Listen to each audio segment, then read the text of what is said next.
for mankind. That's a good step. Yep. About a 3-footer. Today we have with us a group of students among America's best. To you, we say, we have only completed a beginning. We leave you much that is undone. There are great ideas undiscovered, breakthroughs available to those who can remove one of truth's protective layers. One of truth's protective layers.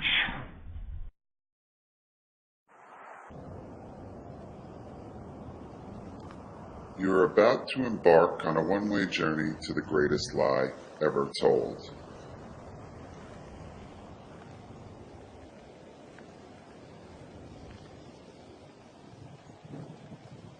The launch pad for our expedition is the site of a Cold War-era nuclear missile base that was covertly hidden beneath the ground in Old Bridge, New Jersey. Underground silos stored the Nike Hercules nuclear warhead, and the residents of this sleepy town had no idea it was even there, for this was an age of great secrets.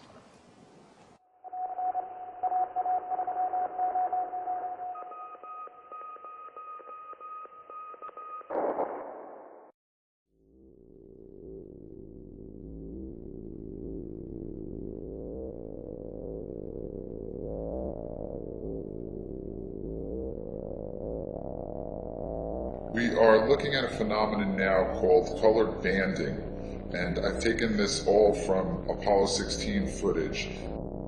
You can see that every time something goes by the camera lens quickly with any pace to it, it gets this colored banding on it.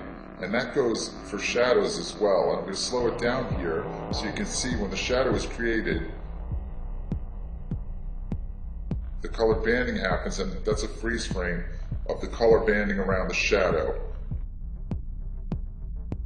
This is Station 2, Apollo 16, and just get a perspective for how far the astronaut on the right is.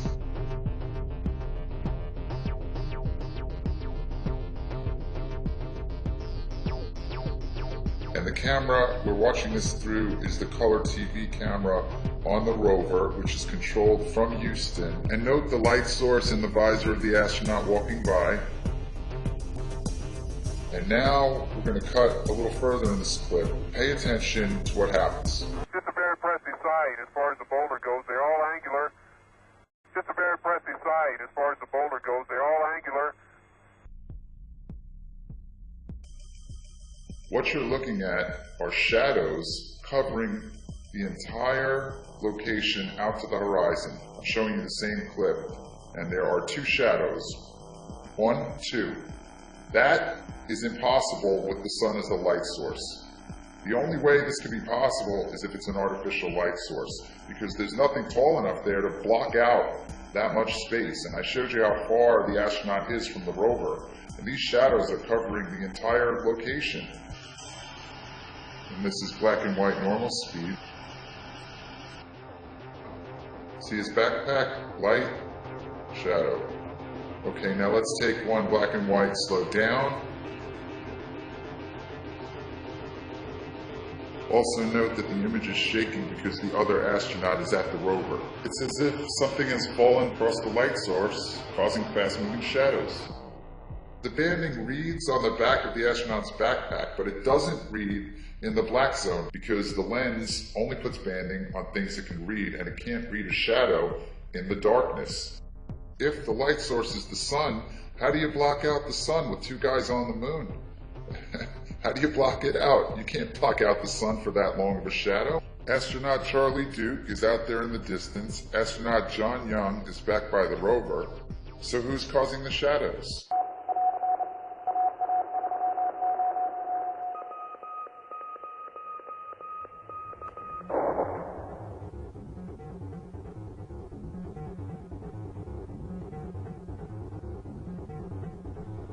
This is a diagram of the MESA table, which sits on the lunar surface in front of the lunar module. At the bottom, that rectangular bag is called the equipment transfer bag, and that is the thing we are going to be paying attention to in this clip. Now, on the right, you'll see the other astronaut, and he's moving away from the ship, and he's fooling around with the UV camera. The astronaut in front of you is about to turn and go back towards the MESA table and the equipment transfer bag, and when he does, on the right, you'll see the equipment transfer bag swinging. It's just swinging back and forth, and it's going at about the same pace. It shows no sign of the momentum slowing down. It's just going back and forth as if some sort of vent is blowing on it. But there's nothing that can be blowing on it if that's the moon. Because on the moon, there is no atmosphere, there's no wind, there's no air, there's no breeze that can be blowing that.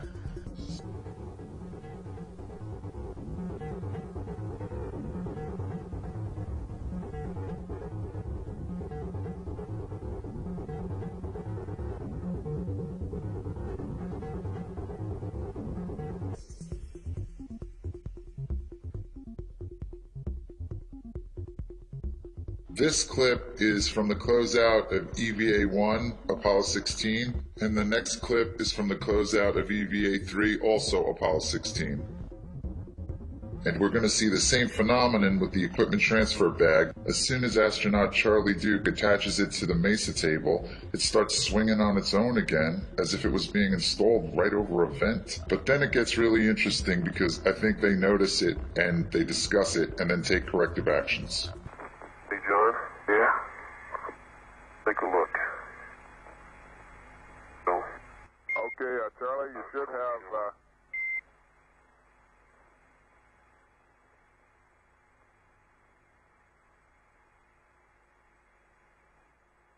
Charlie, you should have 7 Hasselblads and 3... Now you're going to see Charlie Duke take corrective action. He's going to walk over to the swinging ETB bag. He's going to remove the camera that's attached to his chest. He's going to put it on top of the MESA table, and then he's going to put his camera in the ETB bag, and then he's going to remove the bag from the straps, and he's going to place it on top of the MESA table so it's no longer swinging from the straps. And there's obviously a voice we can't hear organizing the charade-like diversion you are about to see. Where's the bag that the good old UV?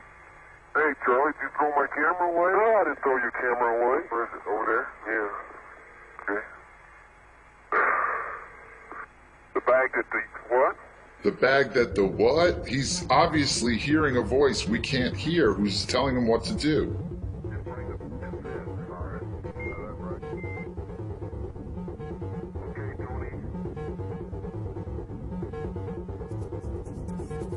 This is just a really strange scene.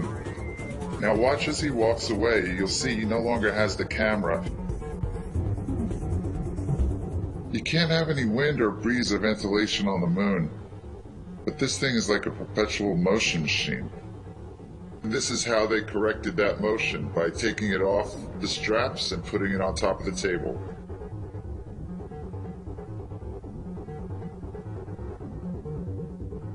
Okay, now let's go back to the first clip from EVA-1 again, and you see the bag swinging on the right. I'm revisiting this not so much to look at the bag, but that strap in the right-hand corner that hangs down from the ship. Keep your eyes on that strap because it's about to get hit by an object. What are we going to do with this thing? Can we throw it away? Leave it under the... Throw it away, it's empty. Pull it straight up, there you go. That crummy thing. Well, hell, that's okay. Good. So the strap was hit with momentum, but it exhausts the momentum and it slows down and it practically comes to a complete pause. And that's the reason I'm showing you this, to illustrate the fact that you can see momentum acting naturally in this clip. Let's take another look at it. But notice how that strap responds to gravity and responds to the momentum dissipating, whereas the ETB bag does not. It goes at a steady pace throughout both clips from EVA-1 and EVA-3.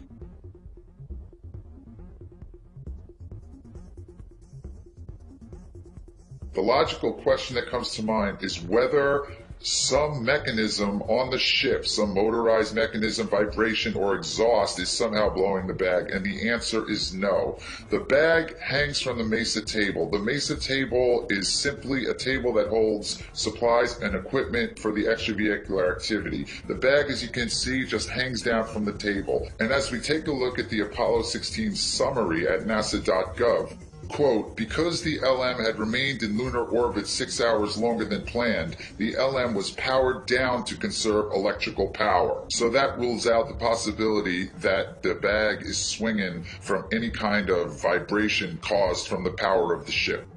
Everything they put in the ETB is supposed to go back to the ship for transfer to Earth, and the 70mm Hasselblad camera is not on that list. Furthermore, it is common knowledge, also listed in the lunar surface procedures, that the 70mm Hasselblad cameras were left on the moon.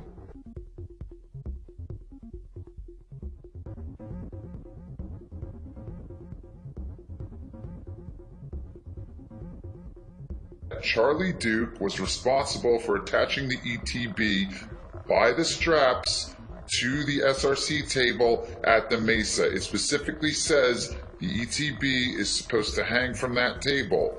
Charlie Duke is not supposed to touch that bag again or have anything to do with it for the rest of the mission until they are back in the lunar module.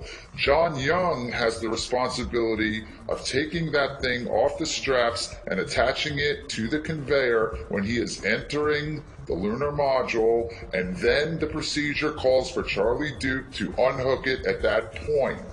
Hey, Charlie, did you throw my camera away? No, I didn't throw your camera away. Where is it? Over there? Yeah. Okay. The bag that the what?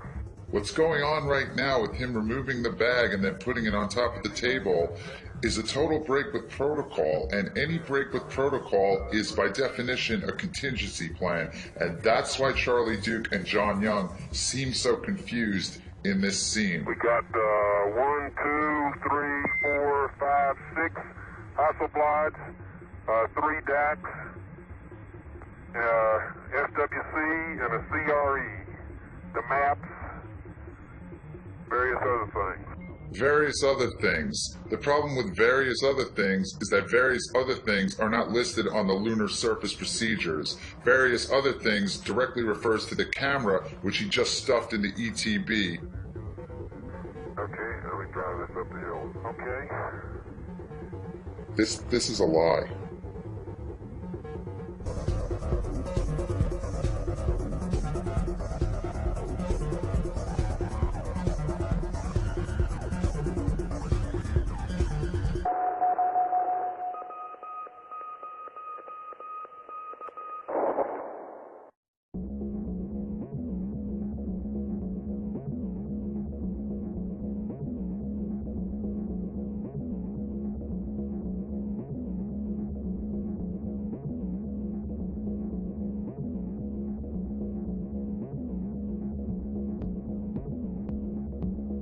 You are looking at a series of photos taken from EVA-3 of Apollo 16. Every photo in this magazine completely ruined by these smudges you see.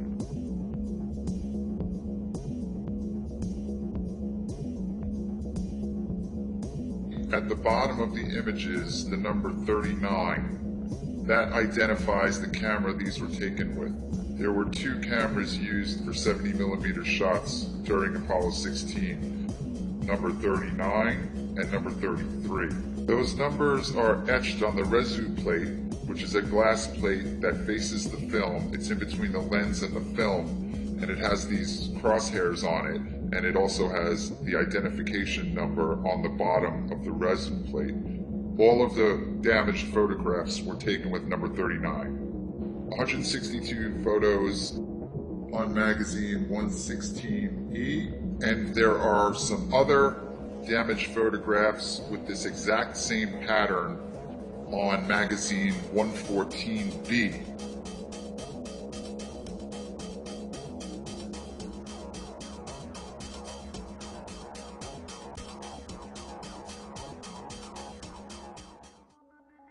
So you've been looking at the cover of the Apollo 16 technical debrief document, and I want to draw your attention to the commentary on this issue. Quote, "The cameras worked nominally, even though we got them real dusty, and it was hard to see the setting after the EVAs. We wiped them down with a wet cloth inside and changed the film outside. Not only that, I guess according to the photo guys, we got some dust inside on the resu. The camera still worked, although it left a couple or 3 streaks across the film." Notice what John Young says about the photo guys. This raises an important point. We'll digress for a second to discuss one of the main defenses that people make to show or argue that we had to have gone to the moon. And they often say that there would have been so many people involved in the conspiracy it would have been impossible to keep it quiet. The only people who would have known about the hoax would have been those on a need-to-know basis, and that would have been very few people. You have your astronauts, you have the people filming everything and building the locations, and you have the people authorizing it, and that's it. Everybody else would have been doing their one task in the line and sequence of events that they were responsible for. And this segues into another defense made by people who believe we went to the moon, and that is, why didn't NASA have them do things over after they made mistakes? And the reason for that is that this was live, and not everybody was in on it. And those hundreds of people you see at Mission Control, they're not in on it. You got the surgeons, they're monitoring the heart rate. You have the data guys, they're monitoring whatever is coming in on their feed. And everybody is looking at a live event, and all over the world people are monitoring a live event. So there were no do-overs.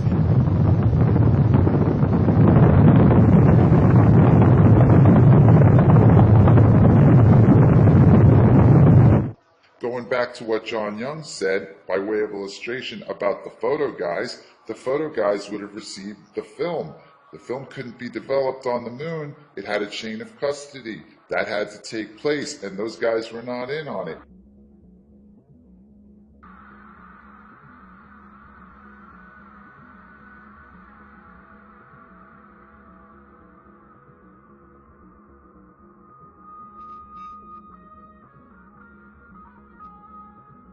Now this is the cover of Apollo 16 mission report, and let's go to the equipment section, paragraph D. The reso plate on the lunar module pilot's 70mm electric data camera was smeared during a magazine change between extravehicular activities 2 and 3. Charlie Duke indicates that they wiped the reso plates down with a wet cloth inside the cabin in between the EVAs.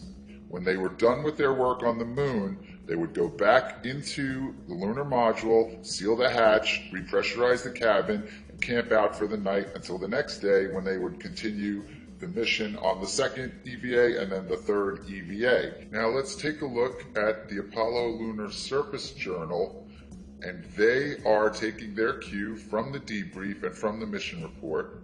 In the brackets, their explanation states, "Each frame on magazine 116E shows a set of smudges. Detail of the smudge pattern change only slowly from the beginning of the magazine to the end.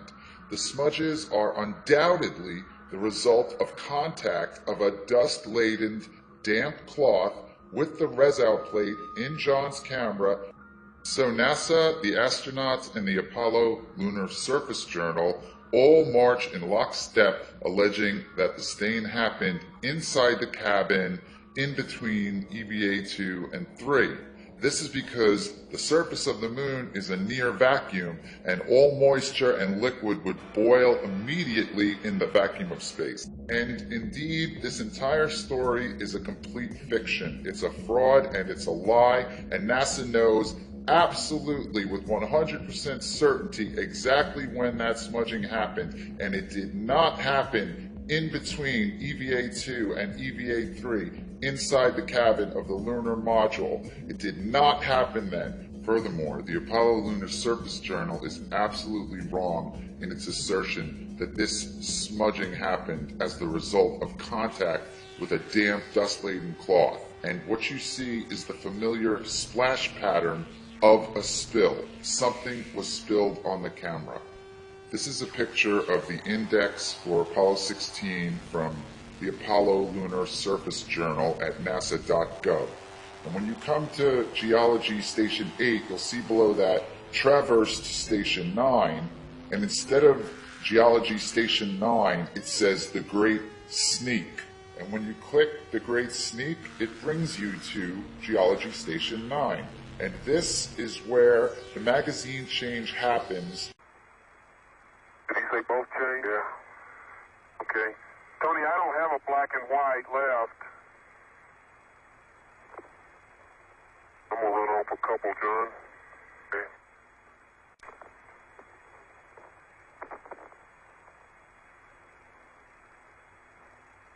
I'm out. 3 frames to go and I'm out. Okay. Okay, magazine, Bravo's got something in it. A few frames. You used about 50 on it yesterday. And we can use magazine Delta, both put color on. Is that okay, Tony? Okay, that sounds fine. Let's put Bravo on John since he doesn't shoot while he's driving. And here are the final 3 shots taken with 107C directly at Station 9 during EVA-2. And these are not marked by the smudges. Concluding that magazine at Station 9, none of them are marked by the smudges. They are absolutely perfect.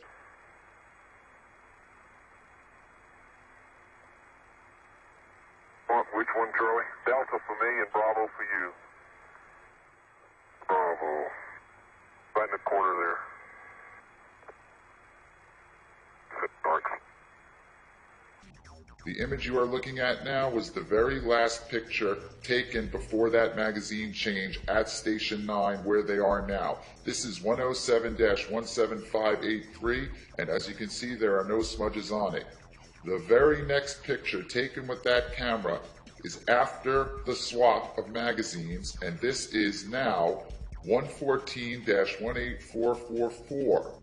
And that photo was on magazine 114B. On the left, we have 18444, the very first image taken with the smudges. And you can see the pattern is clear, the dust has not grabbed to it yet. On the right is 18577, and this one was taken the next day during EVA-3. Compare the 2 stains. The streaks are the same. These are the same exact patterns. The orange juice dried, and it's stained in the same way. The streaks match. See the first long streak on the left, and then look to the right image, and that same long streak is there, and it becomes obvious that this is a spill pattern of orange juice spilled on the glass that persisted over 2 days. Every single photograph taken with camera 39 up until this moment at Station 9 during EVA-2 was absolutely perfect, and every single photograph taken with that camera from this moment on will be absolutely smudged. If the astronauts had wiped the cameras down with a damp cloth inside the cabin later that evening, we would not see the stain pattern the next day during EVA-3. And this is the moment that it happens. John Young drops his sample bags, and Charlie Duke comes over to help him reattach them to his camera, and John Young asks Charlie Duke to check his lens, and since we know that the very next picture snapped with that camera will have the familiar stain pattern on it, John Young's concern with his lens leads us to another possibility that the stain pattern is on the lens and not the resout plate. Dropped your bags again, John. Yeah, tape came off, Charlie. Oh, that thing did come off, didn't it? Yeah. Okay, let me come around and help you put it on.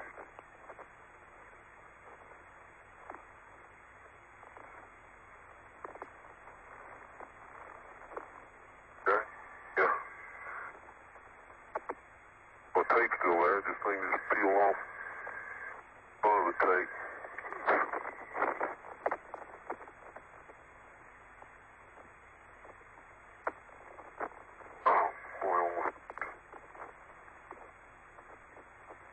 Happens in training. You got it. That's my lens. Turn into the sun. Okay. But your finger. It's okay. Won't even see that.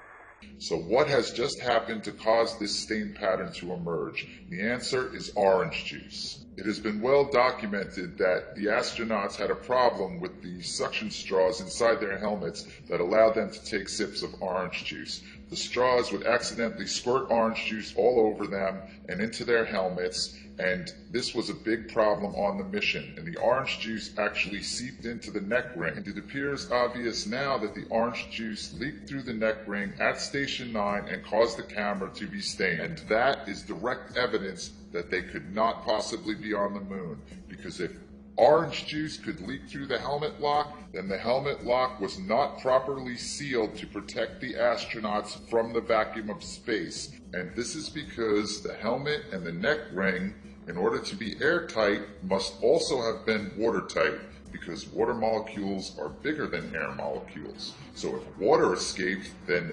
oxygen also escaped, and the suit would not have been pressurized, and in that case, the astronauts would be dead.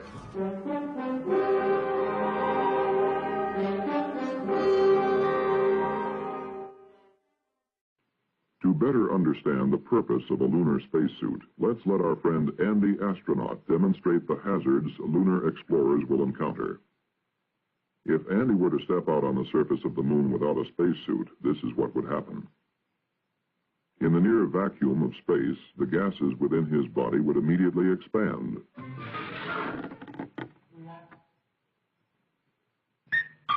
His blood would appear to boil from the rapid expansion of gases coming out of solution in his bloodstream. And he would soon feel the effects of another condition of space, lack of oxygen. After 20 seconds in a vacuum and without oxygen, Andy would be trading in his astronaut wings for a more permanent variety.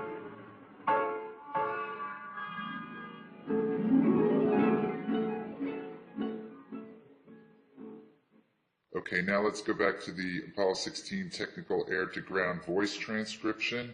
Charlie Duke says, "Okay, Houston, do you read us? Over." "Yeah, we read you fine, Charlie."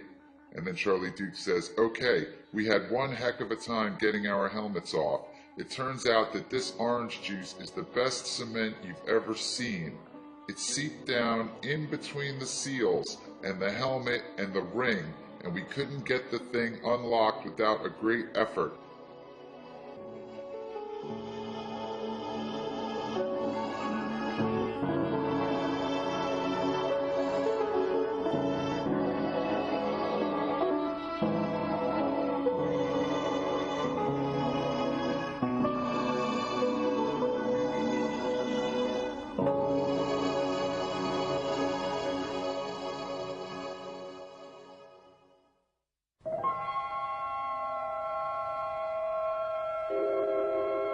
Christmas, 1968, when man first cut the silver cord of Earth's gravity to orbit the moon.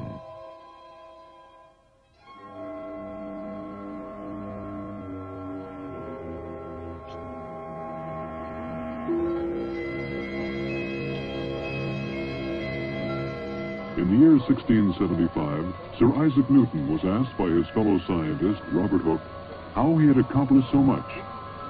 "If I have seen further," Newton wrote, "it is by standing on the shoulders of giants." First stage propellant tanks have been pressurized. The engines will build up to a thrust of 7.6 million pounds. T-minus 30 seconds. We have a cutoff. May 18th, 1969. We were almost ready. Man had orbited the moon once. Man had test-flown the lunar module, the lunar landing craft, in Earth orbit once. But before we would commit men to a lunar landing, there were still a number of things to be worked out. This was the mission of Apollo 10. In the words of its commander, Tom Stafford, to sort out all the unknowns and pave the way for a lunar landing.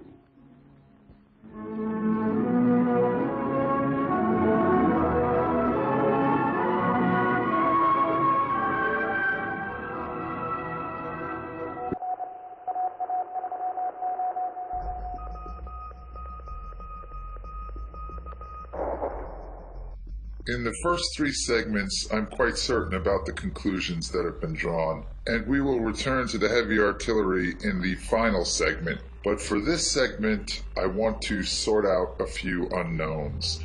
And these are pieces of information that I've discovered which are of peculiar interest to the entire Moon Hoax culture. Now, I am not the first to suggest there's some sort of Geppetto character in the rafters above pulling the astronauts by some sort of harness with fishing wire. Like, why does Charlie Duke want John Young to push on his head here? Oops, here we go again. Give me a help.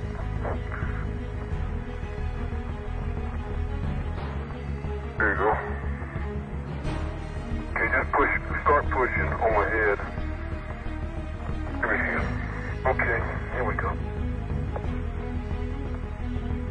So he pushes down on his head and his feet seem to levitate backwards. Now check this out. They appear to be jumping about 5 feet in the air. We were going to do a bunch of exercise that we had made up as the Lunar Olympics. Show you what a guy could do on the moon with a backpack on. But for a 380-pound guy, that's pretty good. They threw that out. Yeah, jump flat-footed, straight in the air. 300, about 4 feet. Wow. Charlie, that ain't any fun, is it? That ain't very smart. Okay, I don't claim to have found the wires, but I do think I found the attachments to the wires. This is the OPS, Oxygen Purge System. The arrows are pointing at those little bars there. Those bars were originally designed to carry a bag on them, but the only mission they actually used the bag was Apollo 12. And here you can see the strap from the bag attaches to the top of the backpack on that bar. And even though they didn't use that bar for anything else on later missions, the bar remained part of the equipment. What is not part of the equipment and has never been spotted before, as far as my research has revealed, is that there are little tiny rings that hang out of that bar compartment. And I could only spot these in this one clip from Apollo 16 at Station 5. But in this clip, you can see them quite clearly, and you can see them dangling, and you can see the shadow that they make. And there is no official explanation for those rings. And this in a mission that has been analyzed to the nines. No technical manual, no internet discussion, no mission report mentions these rings. And if there were wires carrying the astronauts around and making them do all these herky-jerky moments and jump up in the air 5 feet straight and lope around the so-called lunar surface, then the wires were attached to these little rings.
So we pick up the action on EVA-3, Apollo 16, and the astronauts have just returned from House Rock, which is that big rock they were gallivanting in front of in the beginning of this segment. Charlie Duke is switching magazines in the 16mm movie camera, which is at the top right of the screen. He's turning it now. Watch his visor, because I believe you are going to see an artificial light source flicker on and off very quickly. At first you will see the light travel up his uniform, and then it will flash on in his visor, and then it will flash off. Boom, there it goes. Now, NASA's official position is that there were no artificial lights used on the surface of the moon. The astronauts were issued flashlights, but they were only used inside the ships. Here is a picture of the actual flashlight used by John Young during this mission.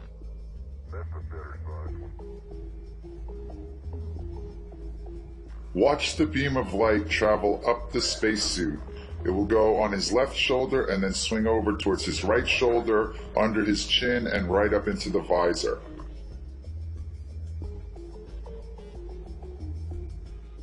There, you just saw it again, and now we're going to watch in slow motion.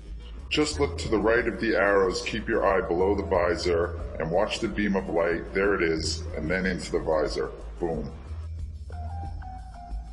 The light source is below the horizon. It's coming from underneath the shot, not above it. It's not the sun. It's an artificial light. The light flashes on beneath the rest of the scenery. In every other shot, you see the sun must be at the top of the visor. On the left, the light source is below the scenery, and on the right, it's at the top of the visor where it is in every other shot. To my eye, it looks like a hidden flashlight in the fingers of the glove.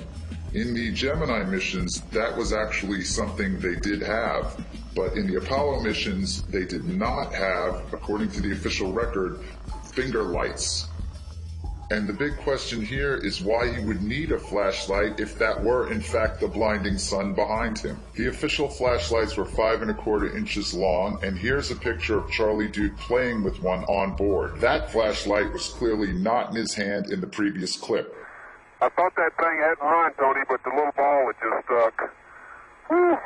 Okay, understand. Oh, John. What was it? I love that guy in the background going, what just happened? Now I want to take a look at a photo we've already seen before, and this is from Station 9 at the infamous magazine change. And look at John Young's left leg. It appears there is a slit in his pants, and a pen light is shining fluorescently right out of it.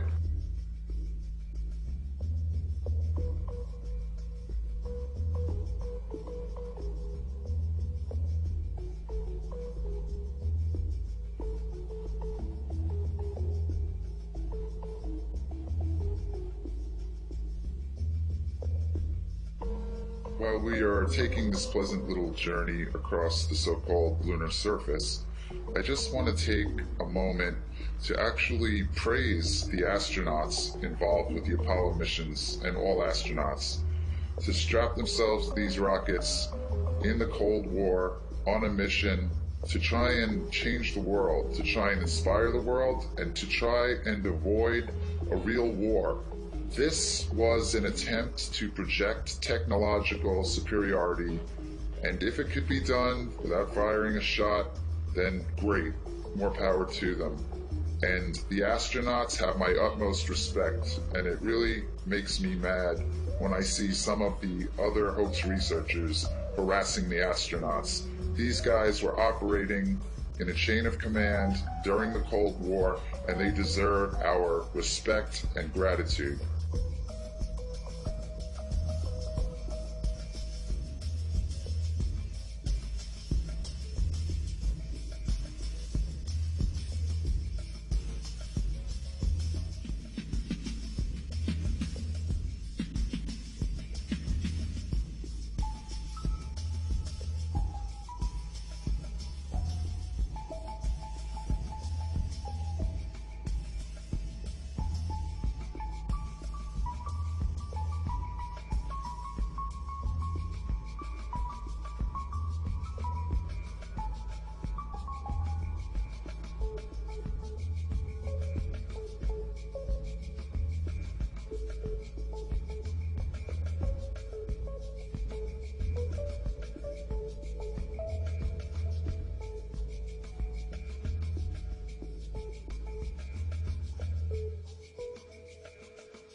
You see, the vibration of my voice box makes the air vibrate between us.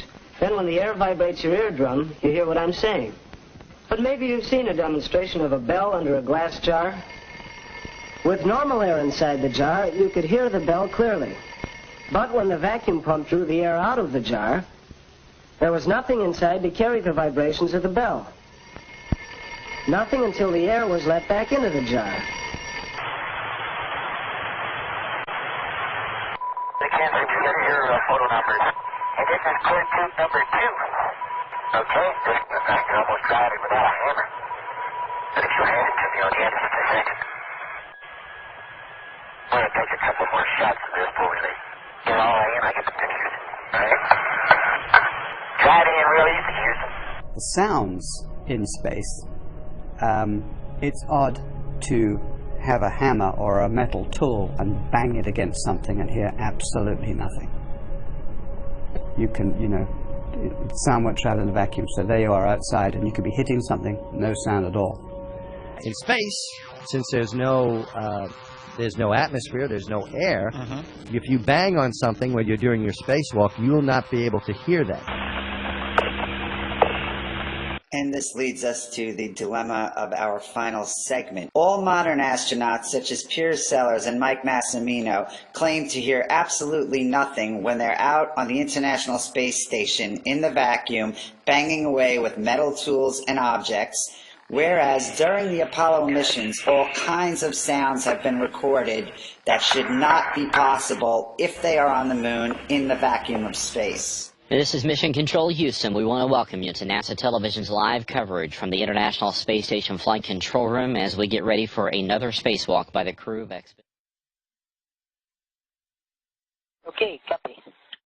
Notice the complete silence during this modern EVA at the International Space Station. If the astronauts aren't speaking, you hear dead silence. And I show the arm is safe. Copy, thank you. Good. The major difference between the Apollo missions and modern spacewalks, such as you just saw at the International Space Station, is that when the astronauts are working on the space station out in space in a true vacuum, when they are not transmitting directly through their mics with their voices, you hear dead silence. In the Apollo missions, you can hear all kinds of sounds. The sound of 2 very hard hammer blows transmitted through Dave's gloves into the suit and to his microphone can be heard between his grunts. And we return to the Apollo Lunar Surface Journal, which more and more begins to look like damage control and misdirection. And here is what they have to say about the Apollo 17 hammering. The last paragraph there at the bottom. What seems likely is that when Gene hits the rock, the hammer rebounds against the palm of the pressurized glove, creating a sound wave in the suit loud enough to be picked up by the microphone at Gene's lips. In brief, the suit acts like a drum. But the suit never acts like a drum at the International Space Station, where we are about to watch an astronaut use a power tool. All right, buddy, we're going to stop at 20 turns. Understand we have a go? A-firm. All right, here it comes.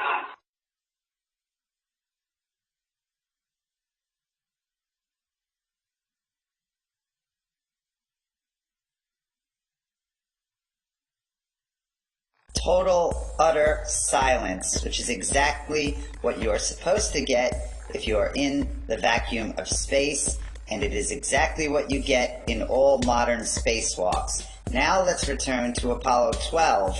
Okay, you're almost driving without a hammer. But if you hand it to me on the end of the second, I'm going to take a couple more shots of this before we leave. Get all in, I get the pictures. Alright? Driving in real easy, Houston.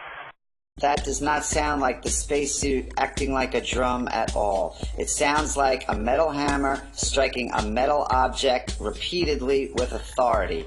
Pictured is Alan Bean during Apollo 12 striking a metal core tube into the so-called lunar surface with a metal hammer. This is an interview with Apollo astronauts Alan Bean and Pete Conrad done by the Apollo Lunar Surface Journal. They are once again taking the position that the sound is coming through the hand and transmitting into the microphones in the helmet. Alan Bean says, "I would have said it wasn't possible." And Pete Conrad responds, "The other guy can't hear it." If the sound is coming through Alan Bean's microphone, then like his voice, it must be transmitted directly into the headset of Pete Conrad, so his statement makes no sense. Alan Bean's statement makes a lot of sense, since it would not have been possible in a vacuum. When Bean says, "I would have said it wasn't possible," he has science on his side. And he also has NASA on his side, at least up until August 19th, 2011. And this brings us to the most important graphic in the film. This is a web page that has been disappeared from the internet by NASA as of August 2011.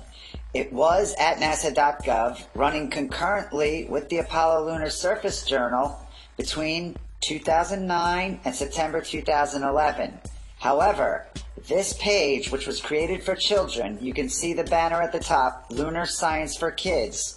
This page directly contradicts the assertions made in the Apollo Lunar Surface Journal concerning the hammering sounds in Apollo 12, 15, and 17. This page talks about the science involved with sound on the moon, and it does so correctly. And that is why NASA has disappeared it from the web. The contradiction between the journal and this page was brought up in the very popular Moon Zoo forum. And that is where I first became aware of the situation. Reader Tom128 pointed out the contradiction between the site for children and the journal. And I went looking for the site for children and could not find it.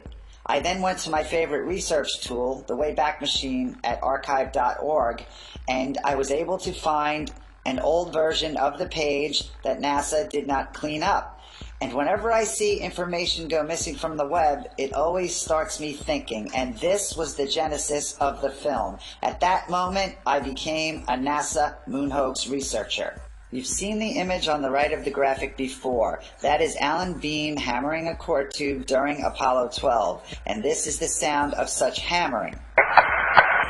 The graphic is problematic for NASA because of the contradiction to the journal, and the graphic is correct science. And I quote, "Sound needs something to travel through to get from one place to another. On the moon, since there is no air, sound cannot travel above the surface. So, there are no sounds on the surface of the moon. When the Apollo astronauts were out on the moon's surface, they could only talk to each other and to mission control by using the radios in their air-filled helmets. Even when the astronaut in the photo to the right hit a metal tube into the ground with a hammer, no sound was made."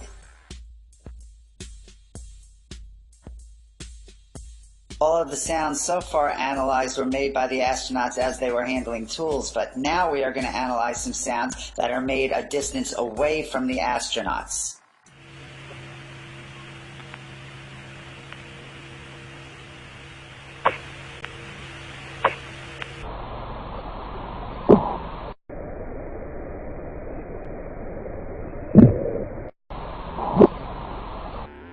So what you just saw appears to be a smoking gun. That scene, which was broadcast live to the world during Apollo 15, shows astronaut James Irwin. He takes this cord or band off of a canister, and those canisters are in the mesa table, which Irwin is standing in front of. He unravels the cord, which has two metallic locks at the end of it, pictured here. They look like bullets. He takes that off, he unravels it, he reaches back with his right hand, and he throws the cord away. Let's take another look at it.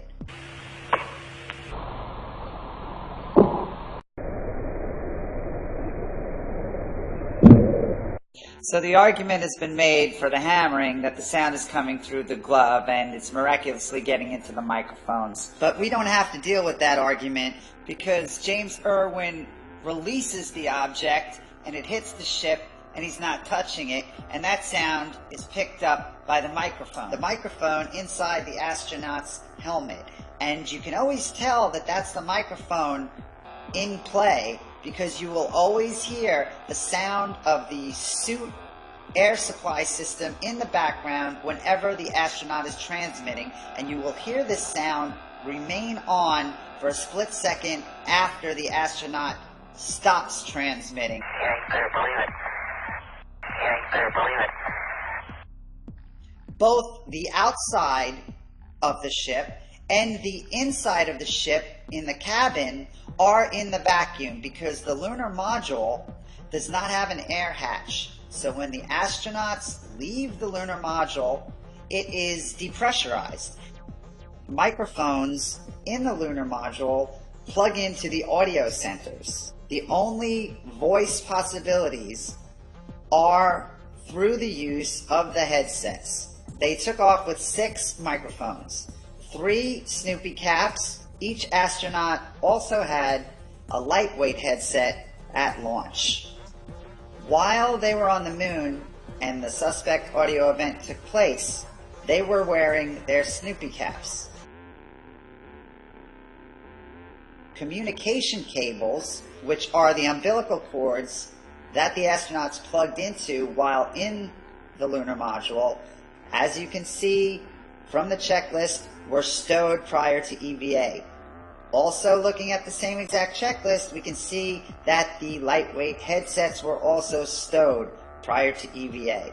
So, there were no live microphones inside the cabin. So now let's take another listen, and we will slow down the audio so you can hear the air supply unit remain on for a split second after the object hits the ship.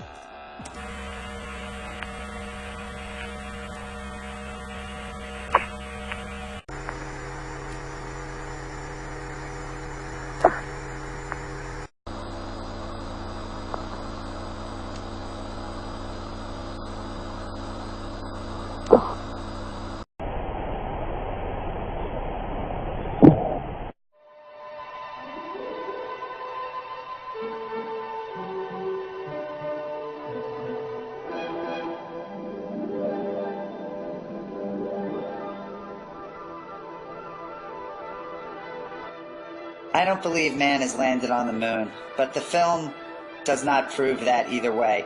What I believe this film proves is that aspects of the broadcasts were fraudulent.